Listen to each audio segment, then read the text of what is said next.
one of Christianity's sacred relics. Mystery of Jesus' burial cloth. Study finds Indian lineage link. We know how grand ancient Indian trade was. Was Jesus Christ's burial cloth made in India?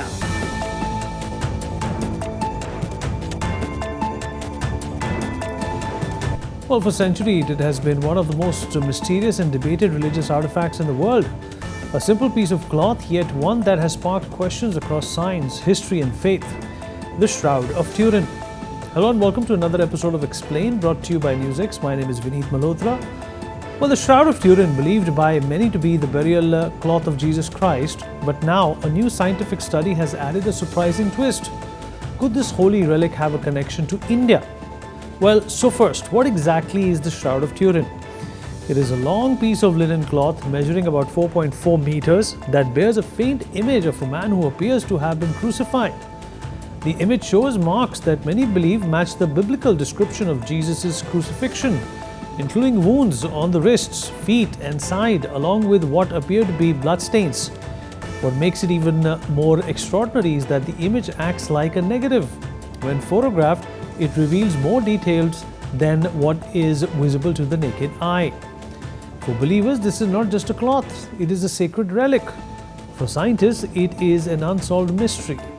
The shroud first appeared in the historical records in the 14th century in France.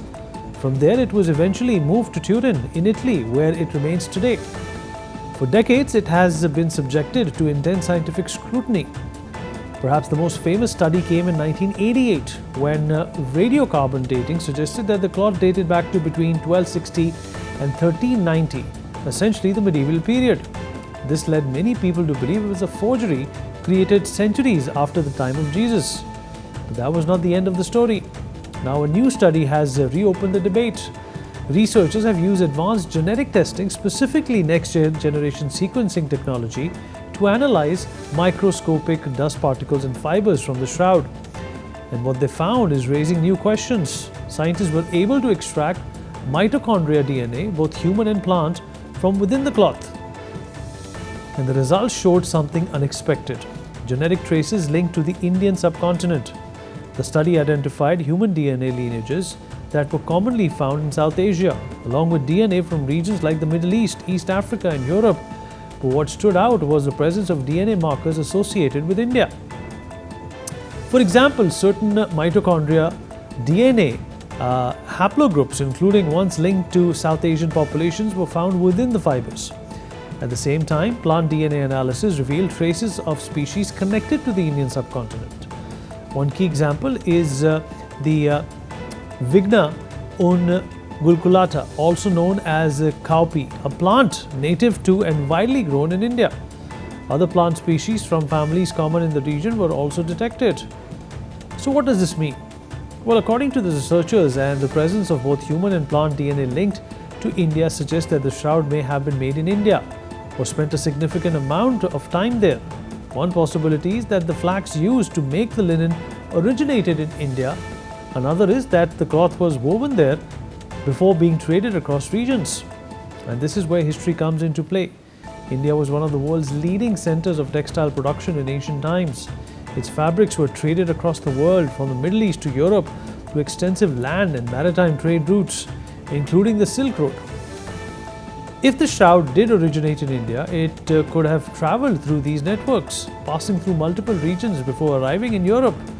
In fact, the DNA evidence supports this idea of a global journey.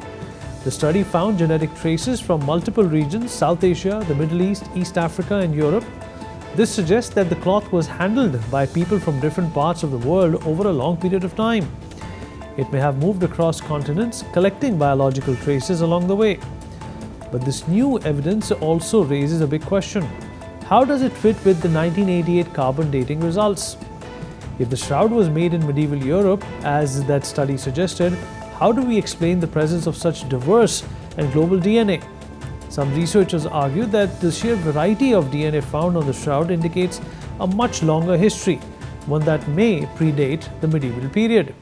They say it would take a significant amount of time for DNA from so many different regions to become embedded in the fabric. However, And this is important. The new study does not prove that the shroud is authentic or that it was used to wrap Jesus. It also does not definitely prove that it was made in India. What it does is add a new layer to the mystery. It challenges the idea that the shroud has purely European origins, and it suggests that its history may be far more complex and far more global than previously thought. Experts remain divided. Some see this as a breakthrough that could reshape our understanding of the shroud's origins. Others urge caution, pointing out that the DNA can be contaminated over time and that the cloth has been handled by countless people across centuries. What is clear is this: the history of the Shroud of Turin is far from over. With every new discovery, the mystery deepens.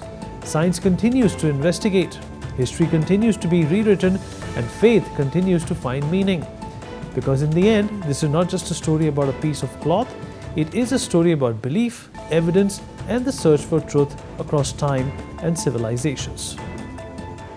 One of Christianity's sacred relics. Mystery of Jesus' burial cloth. Study finds Indian lineage link. We know how grand ancient Indian trade was. Was Jesus Christ's burial cloth made in India?